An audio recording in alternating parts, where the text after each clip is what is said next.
When you think about the iPhone, you get a huge boner. So we take redesigning it very seriously. And we asked people what they wanted.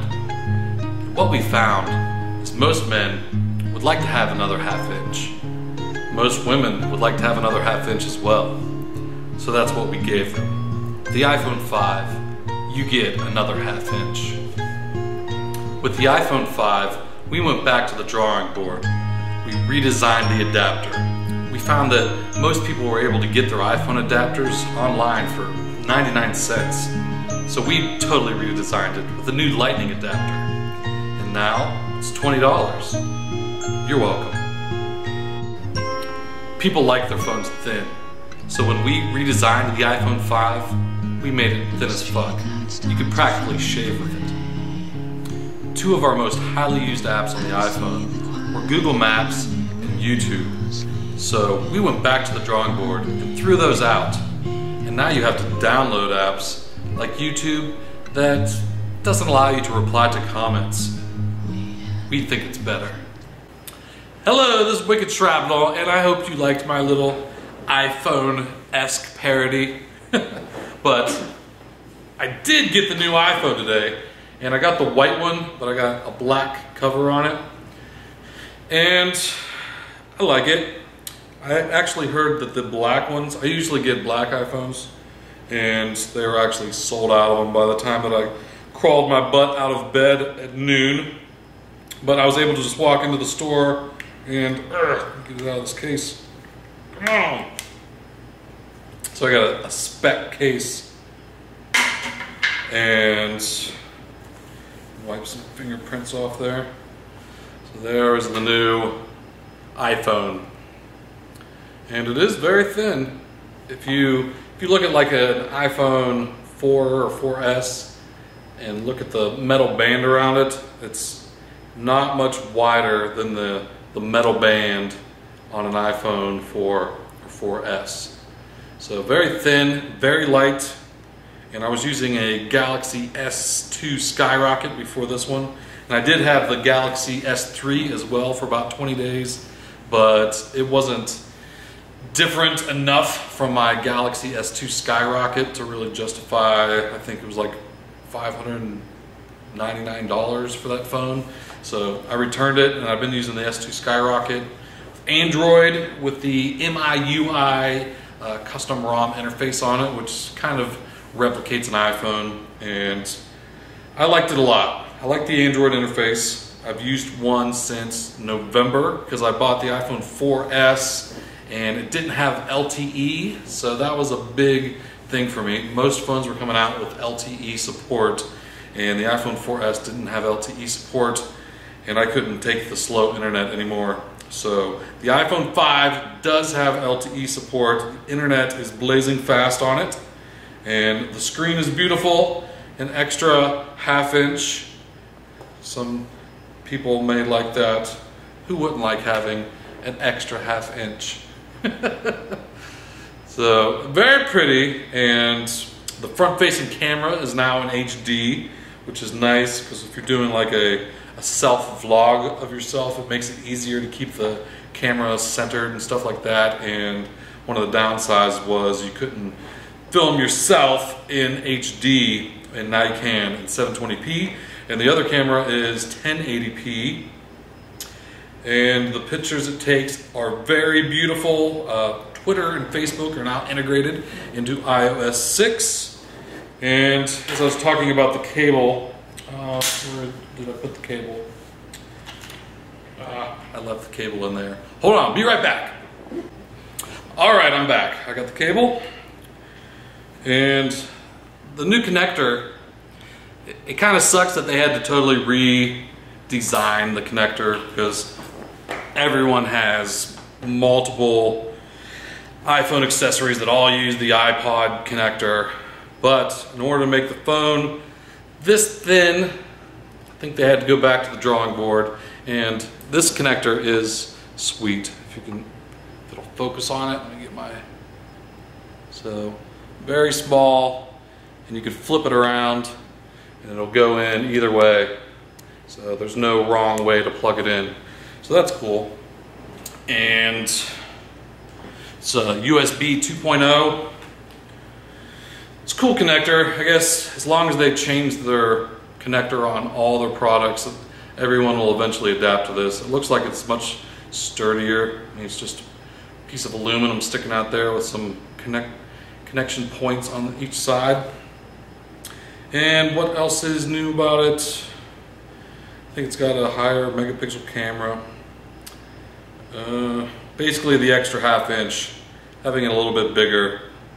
Even though it's not wider, there's no extra girth on it. But it is longer, which, you know, more real estate on the screen is a welcome thing. And it's fast. It does have a gigabyte of RAM, which the last iPhone I think had 512 megabytes of RAM. So it's a little snappier, an upgraded processor, which is a little bit faster. And it comes embedded with iOS 6. And the apps, like if an app, let me pull up an app. All the apps haven't been updated to support it. So let me open up like Papa John's. You can see there's a black bar on the bottom and on the top. So it just kind of puts the app like right in the middle of the screen. But some, you know, like the browser is updated. If I can go, here's YouTube, so that's my chili pepper video. So the browser takes up the whole screen, which is nice to have extra real estate there to browse. And the screen looks beautiful, the Retina display. That's the thing, like with the Galaxy S2, I mean the screen looks nice, but it doesn't look as good as an iPhone screen. The Retina display on an iPhone is beautiful, so even though you have a bigger screen on like a Galaxy S2 or even the S3, I still think that the iPhone screen looks better. It's more pixel density, so it almost looks like it's not a screen, like you're looking at, is this real life? So it's pretty cool. I like it. I'm probably going to stick with the white one. I don't know. I had pre-ordered a 64 gig black one, so I may just get that one and then return this one once it comes in, because I had pre-ordered it but it wasn't going to ship until October, and I'm like, I have to have an iPhone today on launch day. So I got it, and then might just return it. I think they charge a $30 restocking fee though.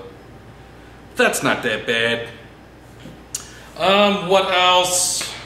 That's all I can really think of. I think 1080p video, I already mentioned that. There's extra microphones on it for like call clarity. I haven't actually made a phone call on it. Who actually talks on a phone anymore these days? It's ancient technology. Just texting and Skype, Twitter, Facebook. That's the main reason people get smartphones. I really don't talk on the phone that much. Like my mom, I'll talk to my mom on the phone.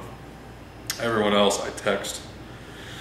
But I guess let me know what some of your favorite apps are. It's been since November. If there's any new apps that have come out since November that I'm not aware of.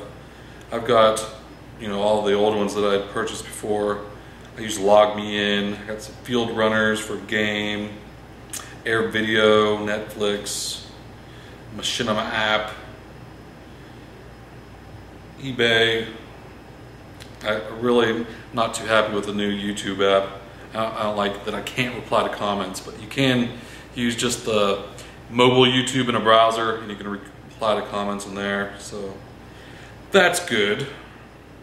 That's pretty much it. Got the FPS Russia app. Let me turn the audio on. Don't be a beach. Don't be a beach. So, what did you think of the new iPhone 5? That's was fucking awesome. Good shit. Alright, well that's really all I have for this video, so I hope you enjoyed it. Let me know what some of your favorite apps are, and let me know in the comments down below if you are going to get the new iPhone 5. If you have the 4S and you're wondering like if it's worth it to get it, it is worth it for me just for LTE. If you don't have LTE in your area, then the big selling point is the bigger display, which is like an extra row of icons, and the front-facing HD camera, 1080p video. I'm not sure if the 4S had that. I think it did. And that's the main selling points. The camera's a little bit better. So, hope you liked this video. If you did, leave a comment, give me a thumbs up if you enjoyed it, and I'll talk to you later. Take it easy. Oh, one more thing. They do have new earbuds, the iPhone 5. I haven't actually tried them out, but they're supposed to be better. So, if you like earbuds, new earbuds, maybe the iPhone 5's for you. Okay, goodbye.